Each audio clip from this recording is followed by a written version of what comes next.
c'est une conversion profonde par l'intercession de Grand-Maman Sainte-Anne. C'est sûr que c'est par Grand-Maman Sainte-Anne. Hein? Et quand je vous dis, vous n'avez pas oublié une fois, j'avais eu un message à Sainte-Anne-de-Beaupré. Je ne sais pas, elle en a tellement donné, hein? Parfois, ça me vient, là, toutes ces paroles. C'est sûr, je les sais toutes par cœur, tout ce qu'elle m'a dit pendant 14 ans. Toutes ces paroles qu'elle me dit. Hein? Elle me fait demander un jour à Sainte-Anne-de-Beaupré, en 2000, pendant 2000. Et j'arrive à Sainte-Anne. Et c'était extraordinaire. Elle m'a dit, Colette, dis à mes petits-enfants de dire un acte de contrition parfaite. Vous vous rappelez que je vous l'ai déjà dit. Dire un acte de contrition parfaite tous les soirs avant de se coucher. Alors, à un moment donné, c'était extraordinaire. Tout s'est arrangé. Je m'en vais à Rouyn-Noranda. Et la madame qui me recevait, elle a dit, voulez-vous venir à l'hôpital avec moi? J'ai un ami qui est dans le coma. Voulez-vous venir me voir? Et il a besoin d'un acte de contrition parfaite parce qu'il reste avec une autre femme. Il est en adultère, puis il va mourir. Ah ben écoutez, là, c'est une grosse affaire, ça, hein? C'est de l'ouvrage, des choses de même. Alors, je suis allée à l'hôpital. Il était dans le coma. Alors, quand je lui ai pris la main, ils ont resté à côté de moi, Vincent était là, et je lui ai pris la main. Puis là, j'ai dit, monsieur, écoutez-moi bien.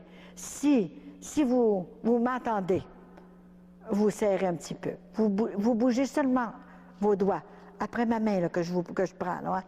Et j'ai dit, je vais vous faire un acte de contrition parfaite. Je vais la faire pour vous. Puis écoutez-moi bien.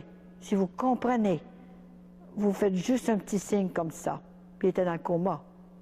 Alors, et après votre acte de contrition parfaite, après que vous allez vous réveiller et que vous allez guérir, faites venir le prêtre immédiatement, le chapelain, et confessez-vous. Et retournez avec votre vraie femme que vous avez promis devant Dieu. Le mariage est indissoluble, monsieur, et vous restez avec une autre femme. Vous n'avez pas le droit de rester avec une autre femme.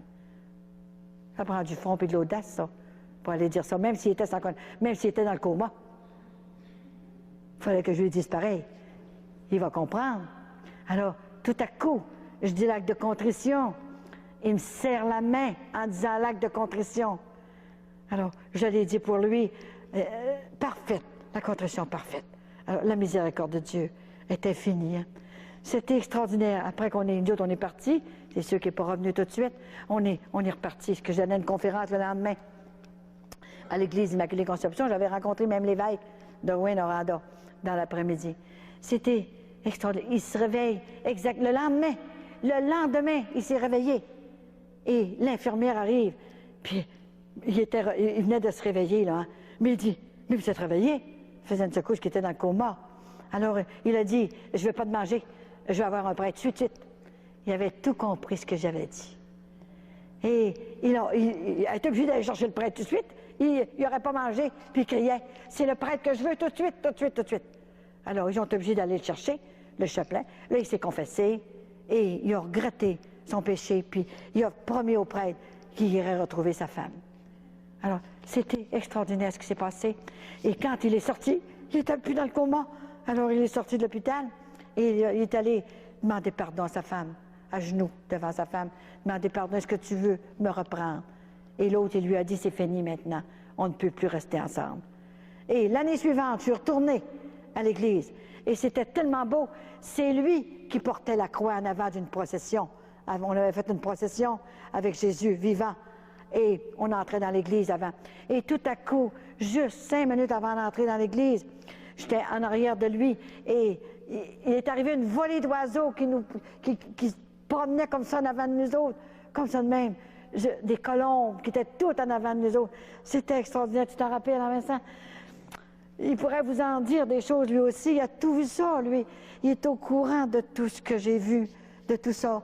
Des fois, il se demande comment je fais pour tout faire ça, là. C'est sûr, hein? C'est une mission qui n'a jamais existé sur la terre. Et c'est une mission de témoignage dans la simplicité d'un enfant. Il faut devenir comme des enfants si on veut entrer dans le paradis. Et ce qui veut nous faire entrer au ciel, c'est la foi. On ne peut pas rentrer si on n'a pas la foi. Et nos frères et nos sœurs ont perdu la foi. Alors, il faut aller les chercher. Moi, un jour, je lui ai dit, vous savez, c'est sûr que je me suis obstinée longtemps avec elle. Ça a pris 3 fois avant quand elle me le demandait, par 3 fois, pour que je dise mon oui d'amour. C'est quand elle m'a offert, si tu dis ton oui d'amour, tu ne seras plus jamais fatiguée. Moi qui étais toujours à moitié morte. C'était un gros cadeau, ça. Puis être jamais fatiguée. Ouais, il faut réfléchir un peu, là. Ça doit être plaisant d'être jamais fatiguée, puis de tout faire ce que je fais. Et en fait, quand j'ai dit mon oui d'amour, hein, c'est sûr. Mais il y a tellement de choses depuis ce temps-là qui se sont produites. Et c'est tous les jours, hein. C'est tous les jours qu'arrivent des choses de même. Ça m'appelait toute la journée aujourd'hui, là. Puis c'était des guérisons. Mais vous ne me les avez pas écrits. Je vais vous les écrire, là. J'ai oublié de vous l'envoyer, j'étais trop contente.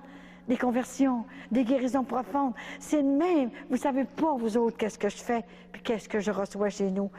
C'est extraordinaire. C'est jamais arrivé sur la terre une mission pareille. Pour que grand-maman Sainte-Anne vienne sur la terre, c'est parce que c'est grave. Elle ne se serait pas dérangée, hein. C'est la 2e fois qu'elle vient sur la terre. Elle ne reviendra plus. Après que je serai partie avec elle, que je serai morte, elle ne reviendra plus dans un autre siècle. Rien, là. C'est fini. Alors, ça veut dire qu'on est sur la fin, hein, sur la fin de bien des choses. Hein. C'est sûr qu'il y a beaucoup de choses que je ne peux pas vous dire, mais je sais qu'elle m'a dit à mes petits-enfants de se préparer, d'être prêts, de demeurer en état de grâce. Et pourquoi qu'elle a choisi une petite fille de rien du tout comme ça, qu'elle est allée...